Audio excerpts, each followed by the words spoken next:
Today I'm working on a job where I'm using the large Moorish trellis by Royal Design Studios. I'm downstairs in the basement, and it's a family room that's a little bit unfinished at this point. They've put the wainscoting in. I'm stenciling just above the wainscoting, but as you see, the ceiling hasn't been installed yet. So it's a little rustic down here at the moment. But I just wanted to show you this stencil because I think it's ideal for someone who has never attempted stenciling before. It's pretty much foolproof. I've used this 1,000 times.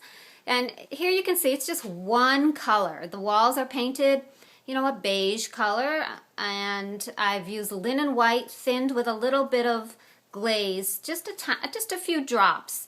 But you can even just add a few drops of water, because you don't want it. I don't like it very solid. I like it to be, faint. And here's an example where it's a little bit darker and then lighter. I like a little bit of variation. This wall is very textured, so it's a little bit difficult for the stencil to stick. So for that reason, I'm using the smaller version. Here's the smaller version because it's lighter weight and the tape is holding it better. You can use some spray adhesive, but I'm not crazy about spraying on my stencils. They're just sticky, and then everybody's dog hair and cat hair sticks to the back of it. Not good for me. Here's the large version. You'll see I have a little bit of orange on it left over from a previous job. I don't always wash my stencils, and it really doesn't make a difference. If they get very clogged, I wash them, but I tend to rip my stencils when I wash them, so I just let it be, and it works fine. So here's my setup. I have just a little tray and a foam roller. You buy these kits anywhere. I have my glaze. It's actually just, linen white Benjamin Moore mixed with a few drops of glaze. And then I offload my roller onto a paper towel. And what I do use, I find very helpful, let me back up a hair here, is I use this little laser level that slips right onto the bottom of my stencil. I purchased this from Cutting Edge Stencils.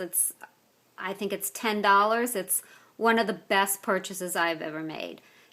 You just slip it on, you line up your stencil, and you go. Especially in a pattern like this, you don't want to get to the end and find out you're uneven. So here I am on my stencil. I take my roller and I just lightly stencil. Just roll it on. Hope you can see that. And it's easy to see where you've gotten and if you've missed anything. Like I say, I don't need it to be perfect. This is a trick I learned from Melanie years and years ago. I stick a little bit of blue tape under each registration mark. And I just go over it with my roller. So when I pull it off, there it is.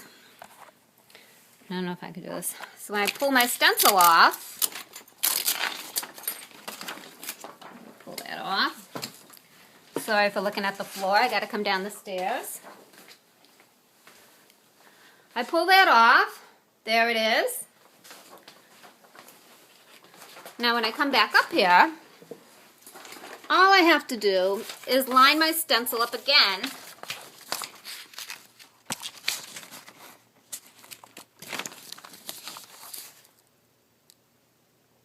Let's see if I can get a clear shot.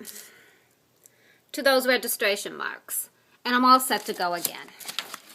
So this pattern, I'll show you in the end what happens. I've got quite a ways to go. I'm going to be doing this, I've got a good section done. I'm going to be doing this whole wall, and I'm going to wrap it around over.